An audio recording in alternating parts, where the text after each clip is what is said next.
The United Nations is warning 5.5 million people in Zimbabwe desperately need food. The figure is almost half the population of the African country, which is the world's highest inflation rate of around 231 million%.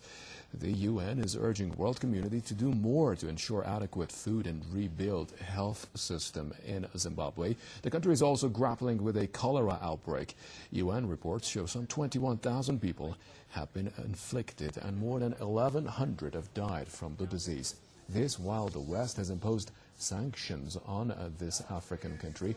African officials say they will not lift the economic pressure as long as President Robert Mugabe is in power. Mugabe says that he will quit only if Zimbabwean people want him to. Let's discuss the situation in that country, Zimbabwe, with Mr. Ayo Johnson. He's a political analyst on the phone from London. Mr. Johnson, welcome to Press TV. Almost half of Zimbabwe's population, as I just read, needs food aid. What would the situation be like if the people of Zimbabwe were not suffering under Western sanctions?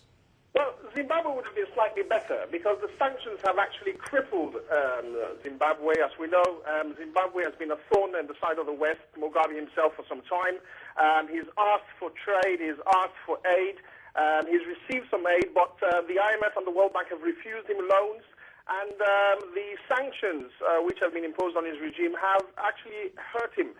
But in saying that, the economy has suffered significantly. We have hyperinflation, we have life expectancy down close to about 34, and large numbers of Zimbabweans are without jobs.